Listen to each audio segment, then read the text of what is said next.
I love what all you have going on with The Rock here creatively. I mean, he's in this feud with Ken Shamrock. He's also still got this lingering beef with Stone Cold.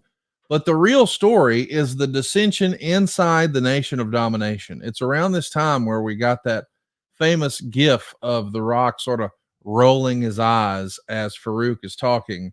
And he starts referring to himself as The Rock. And there's this debate about who the leader is. And Rock is trying to scoot himself to the front of the camera shot and stand in front of the other guys, almost taking Farouk's spot. Man, the layers of storytelling here, this is really, really well done.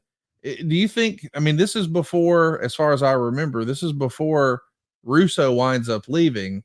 Did the creative team at this point look mostly like Russo and Cornette and Bruce and Vince to come up with this sort of stuff? Well, more or less, yeah, yeah, more or less. I look, you put a group together for them to break up, Yes. so that somebody in the breakup becomes a bigger star. Yes. It's the same concept. It's been that way forever. It's that way today. You put a faction together so that somewhere at the appropriate time, that faction can break up with violence and controversy. And so we knew that at some point in time that Dwayne would be on his own sooner than later. But this was just a vehicle. The Nation of Domination was a vehicle to get Rock to the next place, next spot, the next stop in his journey. You know, it's funny you say that because I guess I've never really played that tape all the way through. It explains why you've got 50 years in the wrestling business, jrbook50.com, little cheap plug. But I never really thought about that until those words just fell out of your mouth. You put a group, you put a faction together so you can break them up. Right. I mean, here I am. Whenever I would fantasy book a faction in my mind, I'm thinking, okay, we need a top guy and we need a middle of the card guy and we need a tag team. No, you need somebody who can have great matches and tell a great story when they're adversaries. And that makes total sense to me. Right. And you guys played that out with Farouk. There was a great moment on a Raw in Dallas, Texas. The Rock would give Farouk a wrapped life-size poster of Rocky holding the Intercontinental title. I thought this was fantastic television. Farouk, of course, throws it away. It becomes a whole thing where Farouk gets distracted and winds up losing the match to Steve Blackman. Farouk tears up the poster and the heat is boiling over. I mean, he's still very young in his career, but The Rock's charisma is just all over the place. And that little segment, as silly as it is, the gifting of a poster and the dissension in the ranks, man, it just continues to tell that story.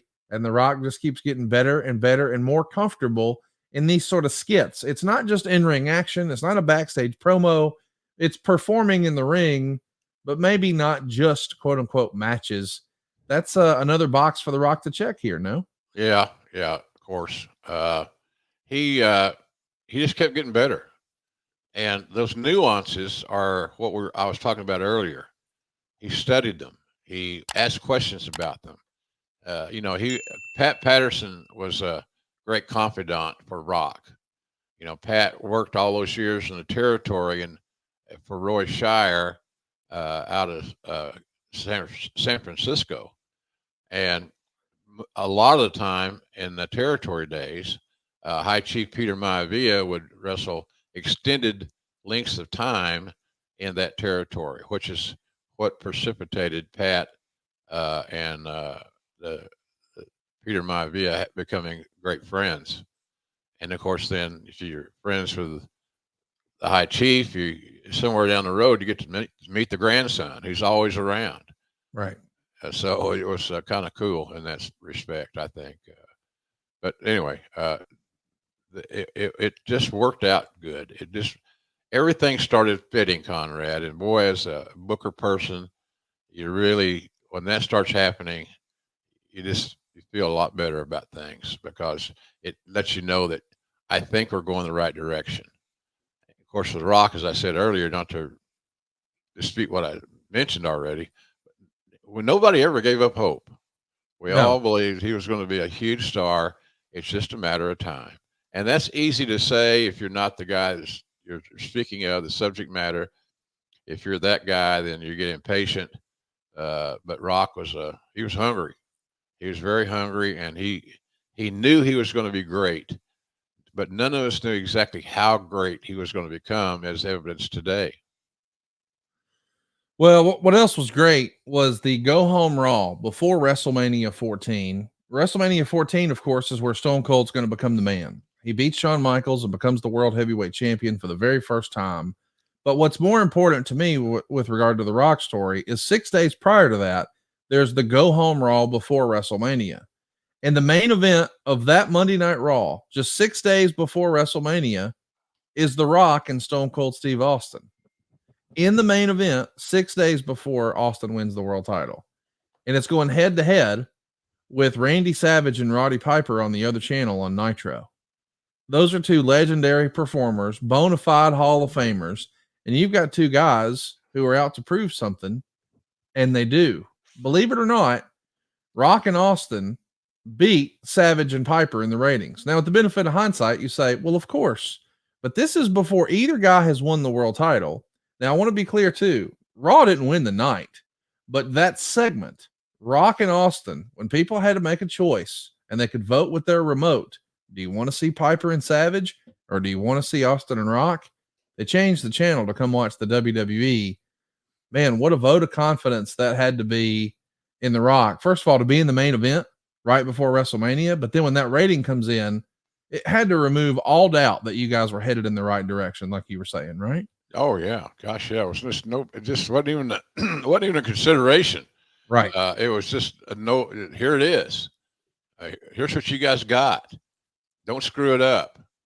And that was what we tried not to do, screw it up. And luckily for us, as evidenced by those three WrestleMania main events, 15, 17, and 19, we were right. We were right on that one. Thank goodness. WrestleMania itself was Rock working again with Ken Shamrock, and he is throwing some brutal chair shots on Shamrock here, including some hard, unprotected chair shots to the face. But somehow, some way, Shamrock, who we thought was going to win because Maivia is tapping out, the referee reverses the decision because Shamrock won't release the hold. And he's throwing down referees and suplexing referees and pushing down WWE officials. Rock's bleeding from the mouth and tapping, and Farouk just comes out and watches. Again, we're heavy on story, but once again, Shamrock and Rock delivered, and this was big on story. Also, in that same WrestleMania, to show the Rock's acting chops, I suppose, he interviews Jennifer Flowers, who, if you're not familiar with American politics, I guess had a dalliance with our former president Bill Clinton once upon a time. But man, you're using The Rock in every possible way here. I mean, think about what a week that guy had. So young in the business. I'm going to main event Raw against the guy who's about to win the world title, and we're going to beat Nitro in that segment. And then I'm going to get in there and skit with, I guess, Clinton's mistress. And then we're going to tell one hell of a story in a hot angle for the Intercontinental title. Had to be Rock's biggest week in the business at that point. Yeah, he was playing both ways. You know, he was a talker, a personality, and a wrestler. And he was beginning to master every aspect of those parts of his game. So this son of a bitch never had a bad day. You know, he was just so consistent, so smart. And like I said, when you put he and a guy like Patterson together, and not to say that Bruce didn't help and Vince obviously, but Patterson was the thrust of this thing. Patterson had that personal investment in Dewey, as Pat called him, and it just was a Rock was lucky in the sense that he had Patterson there to help him out, because Patterson's such a great finish guy, great nuance guy. Tweak this, take that out. You don't need this. Add one more of those, whatever. And but Patterson was like a guardian angel to The Rock. And boy, you couldn't get a better pro wrestling angel than Pat Patterson.